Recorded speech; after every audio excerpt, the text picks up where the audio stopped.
Saudara-saudari sekalian, selamat bertemu kembali dalam ruang virtual ini. Saya akan mengajak kita untuk bermenung bersama, mendalami sebuah tema, yaitu persekutuan. Beberapa gagasan yang akan kita renungkan, ini dia beberapa di antaranya. Pertama, nanti kita lihat sebuah pengantar singkat tentang beberapa kekeliruan yang biasa dilakukan atau yang biasa kalau kita mendengar kata persekutuan itu seringkali kita keliru mengartikannya.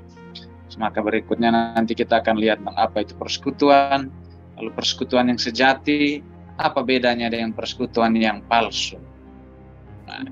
Lalu kita akan merenungkan bagaimana buah-buah dari persekutuan itu nanti dengan beberapa catatan kesimpulan. Seperti biasa, saya selalu menyampaikan sumber bacaan saya ketika menyampaikan permenungan seperti ini. Pertama-tama tentu kitab suci dan juga ini satu buku favorit saya yang ditulis oleh Rick Warren. The Purpose Driven Life, hidup yang digerakkan oleh tujuan. Ini beberapa bagian yang akan kita renungkan. Kita lihat yang pertama. Sebuah kutipan dari tulisan Rasul Paulus. Kamu masing-masing adalah bagian dari tubuh Kristus dan kamu dipilih untuk hidup bersama di dalam damai sejahtera. Jadi setiap kita melalui pembaptisan itu adalah bagian dari tubuh Kristus dan kita dipilih untuk hidup bersama di dalam damai sejahtera. Beberapa kata kunci sudah ada di dalam ayat ini yang memberi gagasan, memberi arti, memberi makna bagi kata persekutuan itu sendiri. Nah, ini dia. Lalu kerap banyak orang itu memiliki anggapan yang keliru tentang persekutuan. Kerap persekutuan itu diartikan sebagai sebuah obrolan biasa ketika orang misalnya bertemu, itu berkumpul.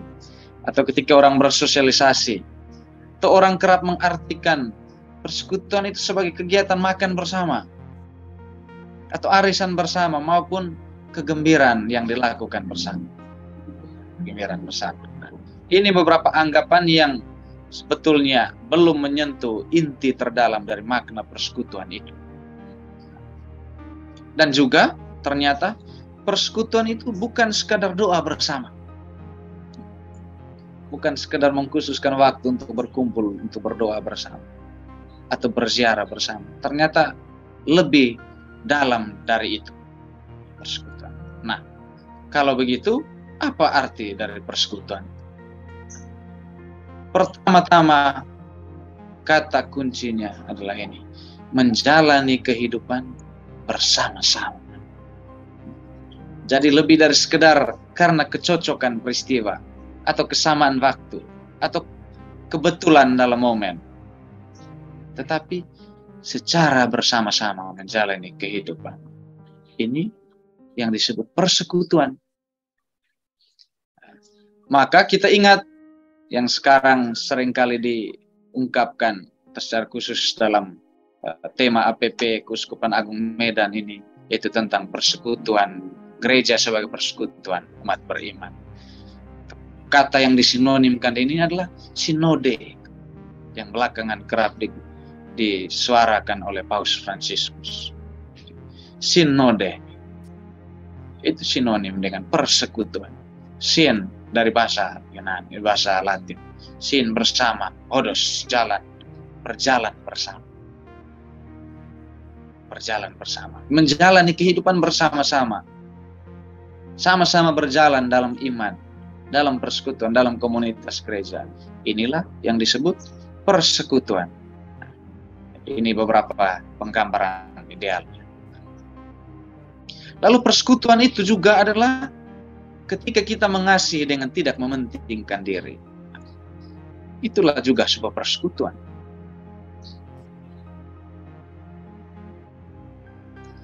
Dan ketika kita berbagi pengalaman dengan jujur dan praktis, konkret, itu juga adalah persekutuan.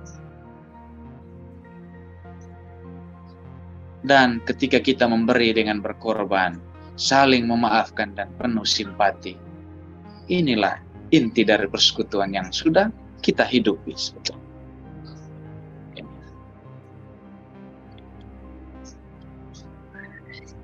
Inilah yang dirumuskan oleh kitab Mazmur 133 ini. Sungguh alangkah baik dan indahnya apabila saudara-saudara diam bersama dengan rukun. Ini para saudara saya dalam OCD ini komunitas di Bajawa. Sungguh alangkah baik dan indahnya apabila saudara-saudara diam bersama dengan rukun. Ini juga mengandung inti dari persekutuan itu dari ungkapan ini. Masuk. Nah, namun kita juga perlu merenungkan bahwa kuantitas, kalau bicara tentang persekutuan itu, kuantitas itu juga berjalan seiring dengan kualitas. Maka lebih kecil lebih baik. Apa maksud ini? Jadi tentang persekutuan itu, ukuran itu amat berpengaruh. Ukuran itu amat berpengaruh. Jadi lebih kecil sebuah kelompok yang bersekutu itu, persekutuan itu akan memiliki kualitas yang jauh lebih baik. Oke. Nih. Jadi kita itu bisa menyembah dengan suatu kerumunan orang, tetapi kita tidak bisa bersekutu dengan sekerumunan orang. Apa artinya? Nah, kita bisa hadir misa setiap hari Minggu di gereja dalam kerumunan banyak orang. Kita bisa berdoa, kita bisa berliturgi dalam keadaan seperti itu. Tetapi kita tidak dapat membentuk persekutuan dalam sekerumunan orang. Karena kita kehilangan koneksi, kita kehilangan hubungan yang intens dengan pribadi-pribadi lain. Itu maksudnya. Nah, lalu, dan biasanya jika suatu kelompok atau komunitas itu lebih besar dari 10 orang, maka pasti beberapa orang akan berhenti ambil bagian atau biasanya jarang mendapat bagian. Dan akan ada orang yang paling diam dan beberapa orang yang akan sangat mendominasi kelompok itu. Ini gambaran umum yang terjadi dalam komunitas, dalam persekutuan, dalam kelompok-kelompok. Jadi semakin kecil anggotanya, semakin baik. Ini ada dasarnya dalam tradisi kita, dalam tradisi gereja. Jadi Tuhan Yesus itu pertama-tama pelayanannya itu dalam konteks sebuah kelompok yang kecil, yaitu kelompok para murid. Kita pasti ingat dalam bagian Injil itu. Pertama-tama ada sekelompok orang yang mengikuti Tuhan. Lalu mengerucut menjadi 70 orang saja. Lalu menjadi 12 rasul. Itu kelompok terdekat yang Tuhan Yesus jadikan sarana untuk melayani. Jadi ketika Yesus memulai karya pelayanan itu, dimulai dengan sebuah kelompok kecil para murid ini. Nah, jadi Tuhan Yesus memilih 12 rasul agar setiap orang bisa mengambil bagian dalam karya pelayanannya itu secara efektif. Ya. Jadi tidak ada anggota yang hanya ikut arus, yang hanya bersembunyi atau hanya menikmati apa yang menjadi karya pelayanan orang lain. Ini konteksnya. Begitupun misalnya dalam Reformasi Karmel, Santa Teresa Avila itu memulai biara pertama untuk para suster-suster OCD itu mulai dengan anggota yang sedikit. Santa Teresa pasang batas maksimum hanya 13 orang. Ini punya tujuan. Teresa mengimajinasikan bahwa komunitas itu semacam sebuah sekolah yang Tuhan Yesus dirikan. Itu 12 rasul dengan Yesus sendiri sebagai gurunya. Atau, jadi persekutuan sejati itu biasanya berlangsung bukan dalam perkumpulan yang besar. Jadi kita pelan-pelan melihat apa esensi dari persekutuan itu. Jadi bukan persekutuan sejati itu tidak dapat berlangsung atau tidak dapat dihasilkan dari sebuah kerumunan orang,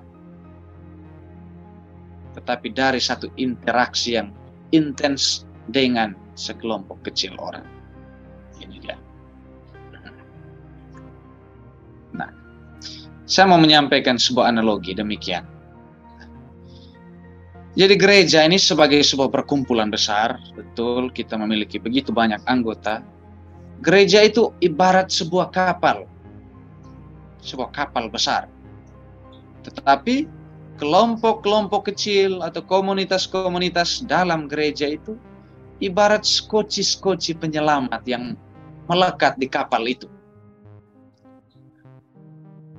Skoci-skoci penyelamat yang melekat pada kapal itu. Sekiranya komunitas kita ini juga menjadi seperti skoci penyelamat itu. Menjadi seperti skoci penyelamat itu.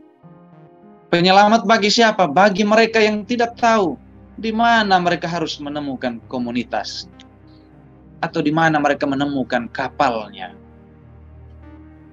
Sekarang ternyata banyak orang yang tidak menjadi bagian dari gereja manapun. Nah, saya mau menunjukkan nanti betapa pentingnya kita sebagai orang Katolik itu menjadi bagian dari komunitas-komunitas gereja.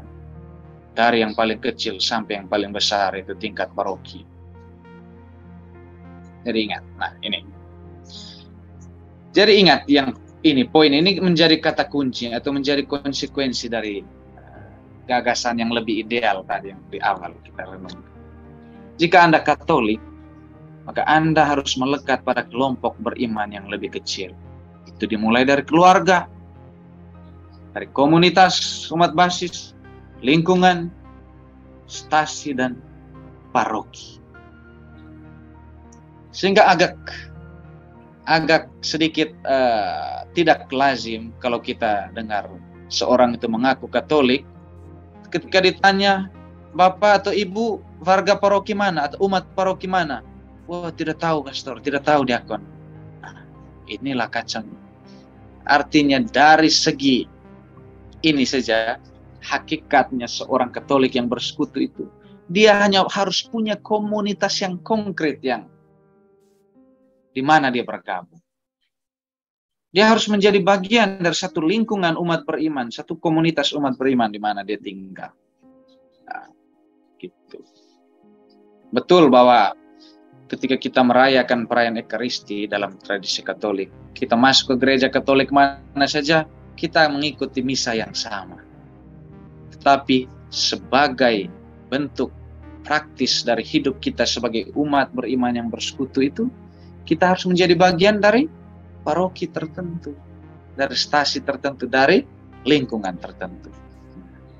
Ini. Karena apa? Ini yang juga disampaikan penginjil Matius.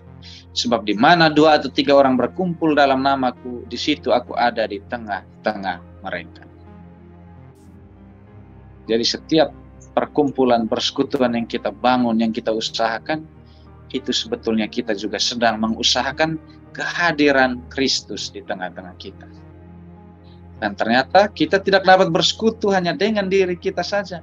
Dengan diri kita sendiri, tidak bisa. Tapi kita butuh orang lain untuk membangun persekutuan.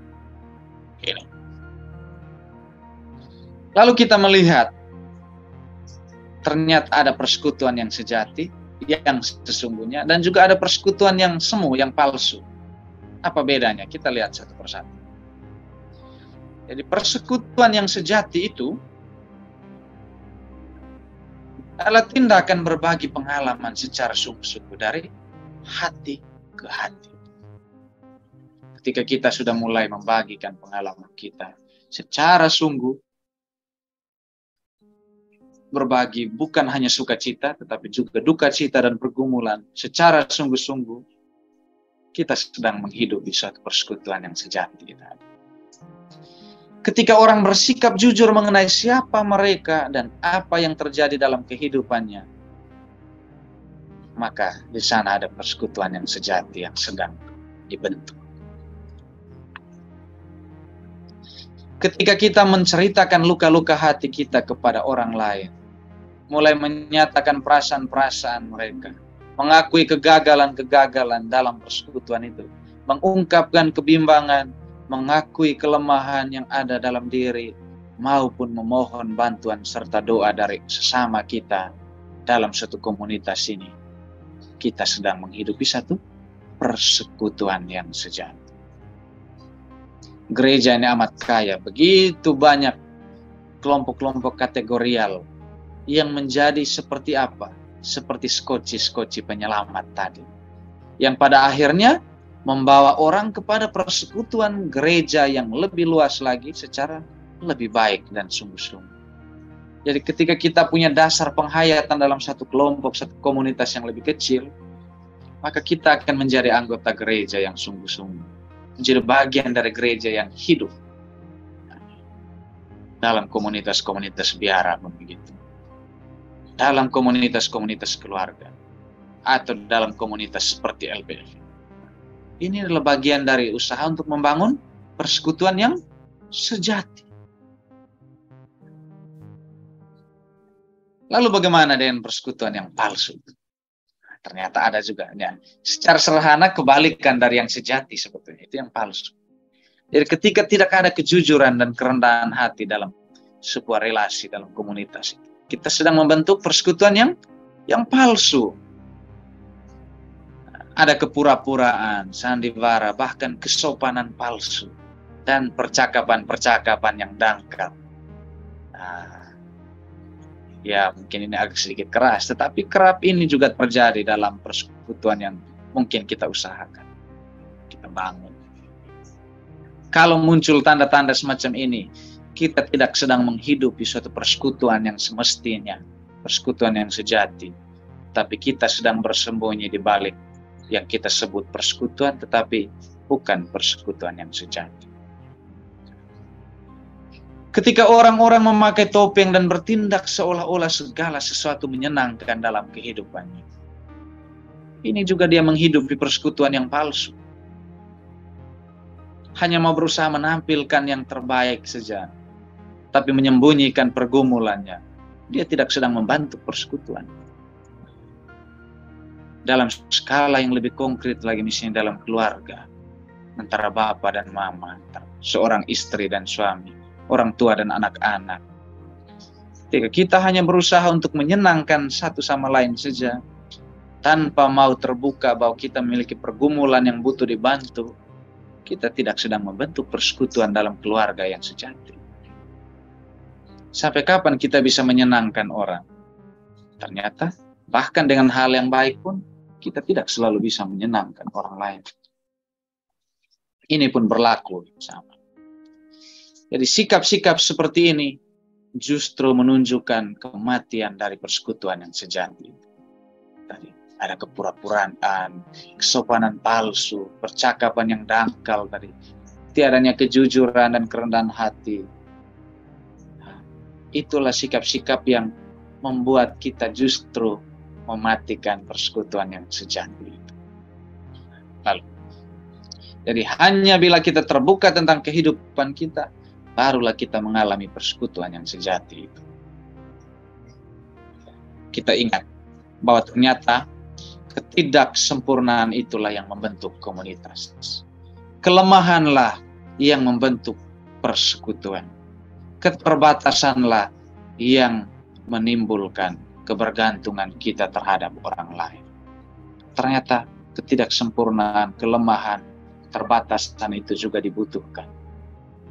Jadi kita ingat, biasanya kalau dalam sebuah komunitas, semakin kita menampilkan diri kita yang terbatas, semakin mudah untuk kita menjadi bagian dari komunitas.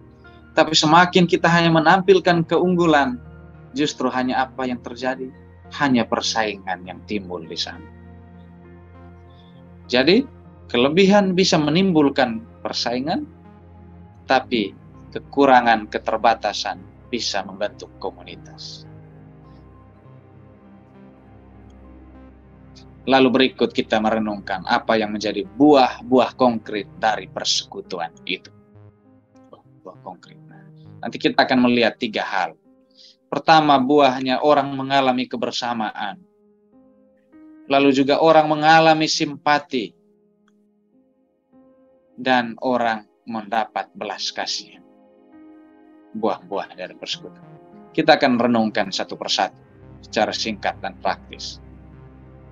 Buah yang pertama lah mengalami kebersamaan. Jadi kebersamaan itu tadi seperti di awal saya sudah sampaikan bahwa kebersamaan adalah inti dari persekutuan itu. Artinya dalam kebersamaan itu kita membangun hubungan timbal balik, saling berbagi tanggung jawab, dan saling membantu. Kalau ada tanda-tanda ini, kalau kita sudah mengalami buahnya secara konkret, itu persekutuan yang sejati itu sudah memang kita sungguh-sungguh hidup. Entah dalam keluarga, dalam kelompok-kelompok, dalam komunitas yang mana kita menjadi bagian darinya, atau dalam gereja-gereja kita. Nah, Rasul Paulus menulis dengan indah begini. Aku ingin agar kita saling menolong dengan iman yang kita miliki. Imanmu akan menolongku, dan imanku akan menolong. Dan saling menolong seperti ini, baik dalam iman maupun dalam hal-hal yang praktis, hanya terjadi kalau kita menjadi bagian dalam satu kebersamaan, dalam persekutuan dengan orang lain. Jadi ternyata iman saya, iman ibu bapak tidak hanya berguna untuk diri kita saja, tapi juga itu bisa menjadi penolong untuk iman orang lain.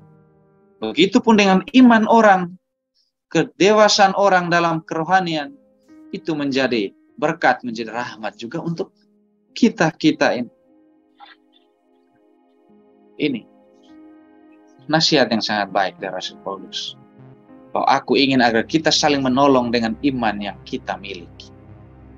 Tidak hanya dengan hal-hal konkret yang kita miliki, tapi juga dengan kekayaan rohani yang kita miliki, kita bisa dapat saling menolong.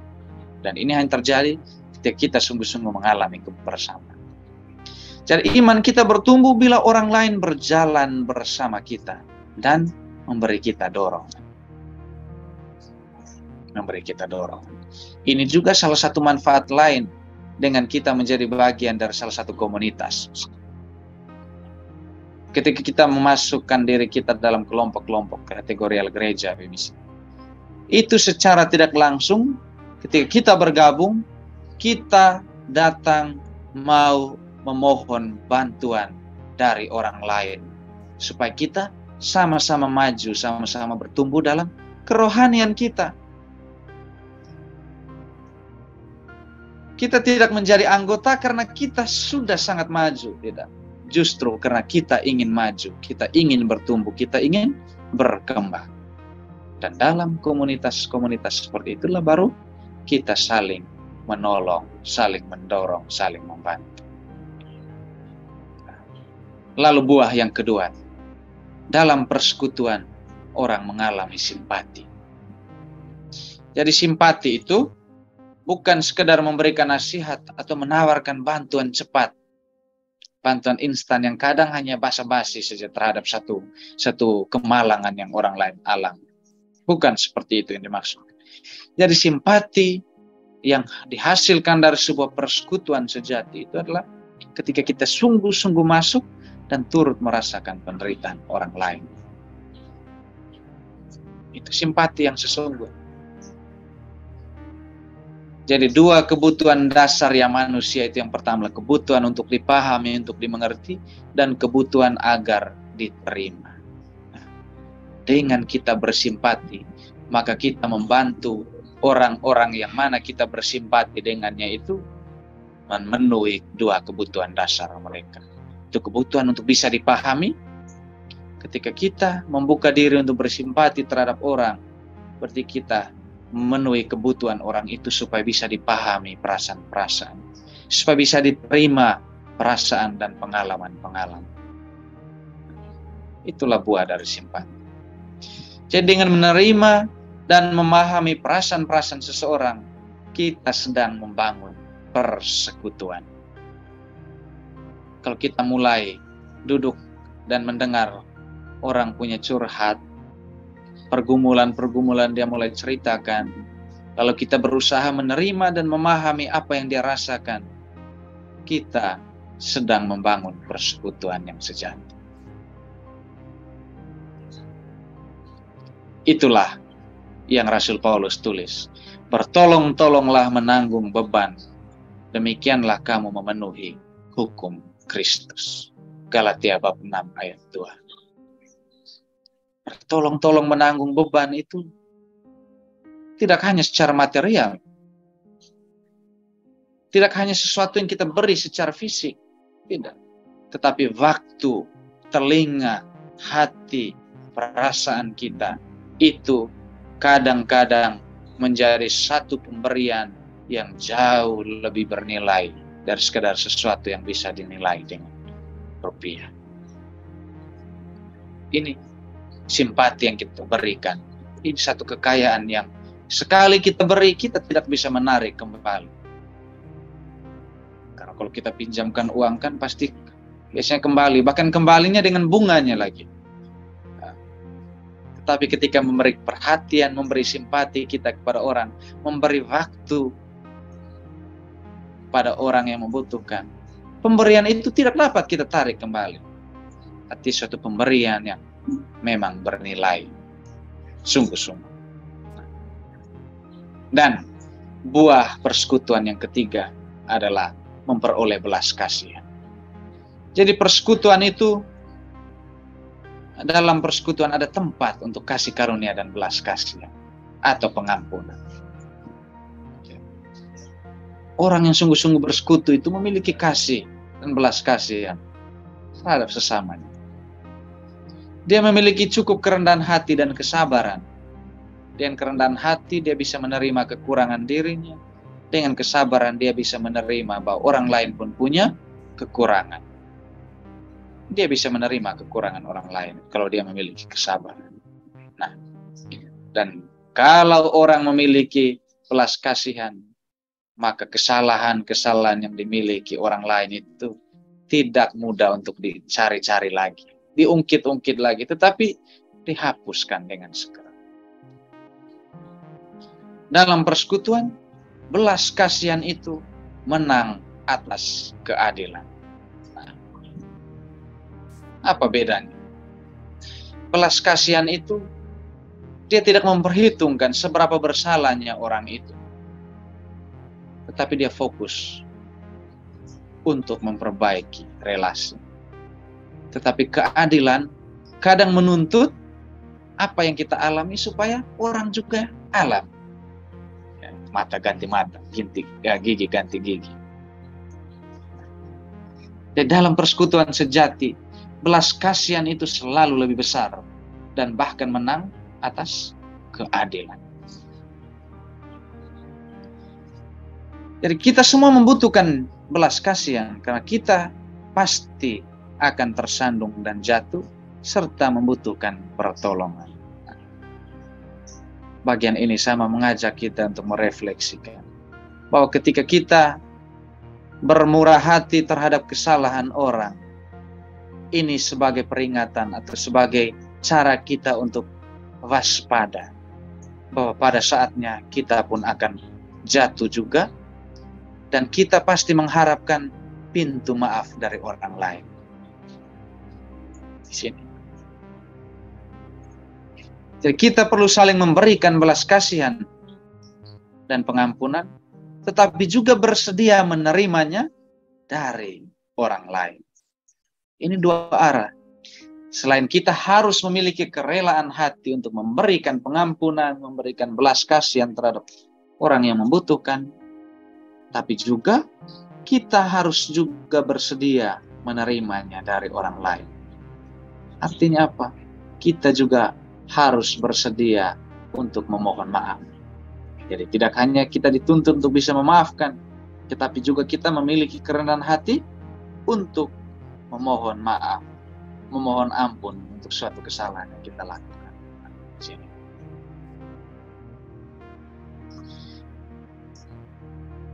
Rasul Paulus menulis juga demikian dalam 2 Korintus. ketika ada yang berbuat dosa, hendaknya kamu mengampuni dan menguatkannya, sehingga dia tidak menyerah dalam keputusasaan. Ibu bapak, memang sangat mudah dari pengalaman kita, saya yakin juga sepakat. Sangat mudah untuk kita semakin menjatuhkan orang yang sudah jatuh. Orang itu sudah jatuh dalam kesalahan, kita timpakan dengan tangga lagi. Waduh. Yang seharusnya kita berikan dukungan dengan ampunan, dengan maaf yang seharusnya kita berikan. Tetapi mungkin dalam saat tertentu, justru kita menghendaki sesuatu yang buruk supaya semakin menimpa dia. Kita bisa bayangkan akan semakin putus asanya orang semacam ini. Ini mungkin maksud sederhana dari yang dimaksudkan oleh Santo Paulus. Jadi ketika ada yang berbuat dosa, mari kita ampuni. Kita kuatkan dia, sehingga dia menjadi tidak mudah menyerah dalam keputusasaan. Kita tahu pasti dalam hati kecilnya, dia juga berjuang untuk kembali menjadi orang yang menjadi pribadi yang baik. Tetapi kita tidak tahu seberapa besar pergumulan yang dia hadapi. Jangan sampai kita menjadi salah satu penghambat, salah satu perintang untuk dia kembali ke jalan yang seharusnya. Bisa jadi dalam keseharian kita, ini sangat konkret. Dalam keseharian kita. Mengapa kita harus mengampuni dan harus menguatkan orang yang jatuh? Karena kita adalah juga orang-orang berdosa yang tidak sempurna. Pada saatnya kita pun butuh penguatan, butuh pengampunan dari orang lain sekali lagi. Ini hanya terjadi kalau kita memiliki persekutuan tadi. Kalau kita memiliki interaksi, relasi dengan orang lain secara seharusnya. Jadi kita pasti pernah saling melukai bila kita bersama-sama untuk waktu yang cukup lama. Bayangkan, misalnya dalam keluarga, ibu dan bapak itu hidup bersama dalam waktu yang lama. Entah sengaja maupun tidak sengaja, kerap kali kita pasti saling melukai. Dalam kebersamaan pasti ada gesekan. Itulah mengapa diharapkan obat untuk memulihkan kebersamaan itu, memulihkan persekutuan tadi adalah pengampunan dan belas kasih. Jadi dibutuhkan banyak belas kasihan dan pengampunan untuk menciptakan dan memelihara suatu persekutuan, suatu hubungan, suatu relasi, suatu komunitas. Kalau ditanya apa resep paling baik supaya sebuah komunitas itu langgeng, supaya sebuah hubungan itu awet, pasti kita akan dengar nasihat yang sama. Perbanyaklah pengampunan dan belas kasihan. Sampai seberapa banyak? Sebanyak kesalahan yang harus diampuni. Sebesar kesalahan yang dilakukan, sebesar itu juga lah belas kasih dan pengampunan yang harusnya kita usahakan. Ini dia. Lalu sebuah catatan penutup sebagai kesimpulan. Saya ingin menampilkan ada perbedaan yang sangat mendasar antara pengampunan dan kepercayaan. Sebagai buah dari persekutuan tadi kan kita diajak untuk mengampuni. Tetapi ternyata ada perbedaan antara pengampunan dan kepercayaan. Kita lihat. Nah ini. Jadi perbedaan pengampunan dan kepercayaan.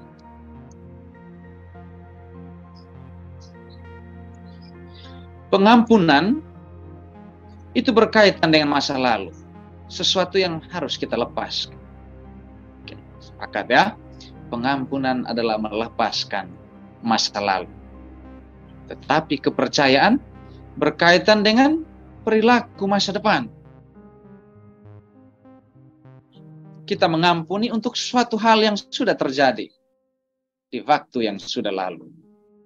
Tetapi kepercayaan berkaitan dengan komitmen kita terhadap suatu hubungan, terhadap sebuah relasi dalam waktu yang akan datang.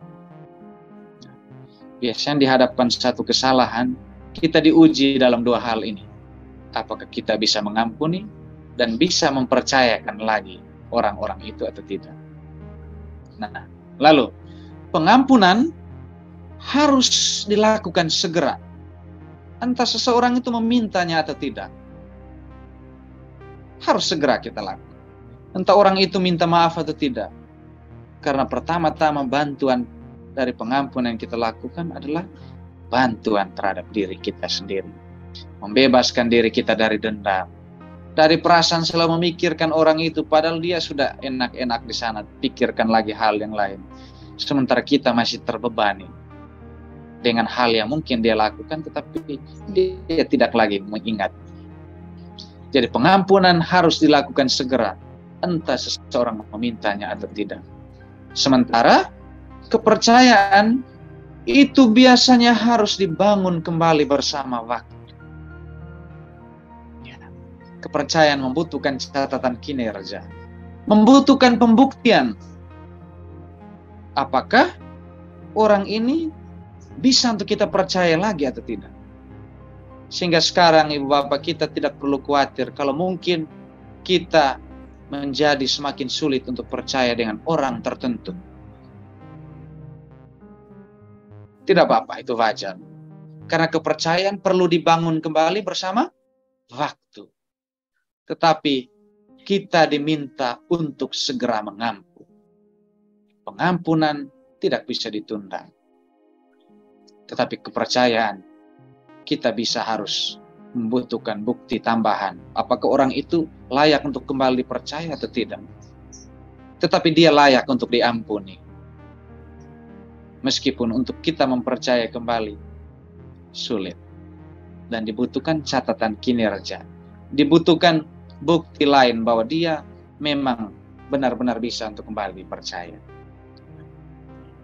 Jadi, jika seseorang melukai Anda berulang-ulang, Anda diperintahkan Allah untuk mengampuninya segera, bukan untuk segera mempercayainya lagi. Nah, beda ya, dua hal yang berbeda. Kita diminta Tuhan untuk segera mengampuni, tetapi tidak diminta untuk mempercayainya lagi segera. Loh, bukankah sama saja diakon? Karena kalau kita tidak bisa mempercayai orang, berarti kita belum memaafkan dia dong. No, beda. Kita bisa saja memaafkan orang itu, tetapi untuk percaya, kita butuh yang tadi. Kepercayaan dibangun kembali bersama waktu. Butuh waktu. Jadi kita tidak diharapkan untuk terus membiarkan mereka melukai hati kita. Itu maksudnya.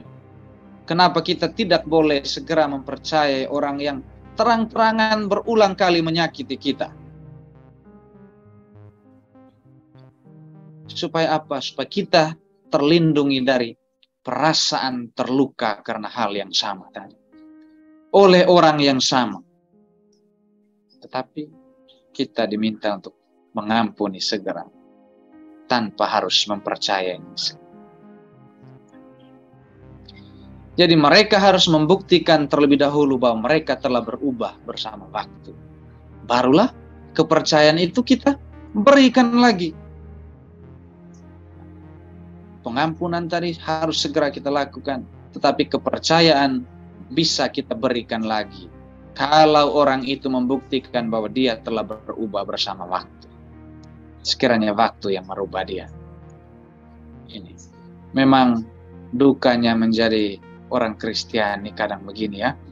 Kita diminta untuk mengampuni, memiliki kasih yang besar. Tetapi kerap kali justru kita dilukai dengan cara yang sama. Tapi kita dituntut untuk mengampuni dengan cara yang sama juga. Ya, begitulah perjuangan kita. Semoga ini tidak mengecilkan harapan Ibu Bapak sekalian. Dan pada akhirnya, persekutuan yang sejati itu adalah inti dari kehidupan kita sebagai orang Kristiani. Tidak ada kekristenan tanpa persekutuan. Karena lebih dari 2000 tahun yang silam, orang-orang Kristen selalu berkumpul dalam kelompok-kelompok kecil untuk bersekutu. Inilah yang sekarang kita sebut sebagai gereja. Katolik sebagai gereja universal, tetapi tiap keuskupan kita sebut sebagai gereja-gereja lokal. Dan bagian-bagian paling kecil lagi dari gereja lokal itu adalah paroki-paroki. Di bawahnya ada komunitas yang lebih kecil lagi, ada stasi, lingkungan, ada komunitas umat basis, ada kelompok-kelompok kategorial, ada juga komunitas keluarga. Inilah kekristenan. Kita tidak dapat menyebut diri kita sebagai orang Kristen kalau kita tidak menjadi anggota dari salah satu komunitas gereja. Tidak bisa, Ibu Bapak. Apalagi kalau kita menyebut diri sebagai orang Katolik. Harus semakin jelas menjadi bagian dari paroki mana kita. Untuk apa? Supaya komitmen kita sebagai pengikut Kristus itu tetap terpelihara dengan baik. Jadi saat ini, secara konkret, persekutuan yang kita usahakan itu bisa terjadi di dalam keluarga, di dalam komunitas-komunitas kita, dalam lingkungan stasi dan gereja-gereja paroki kita.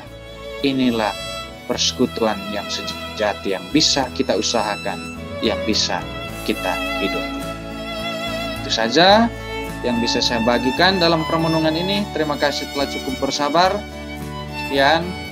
Dan terakhir saya memperkenalkan sekali lagi, kalau kita mau menambah refleksi kita berkaitan dengan tema-tema yang biasa bagikan, semuanya ada dalam buku ini.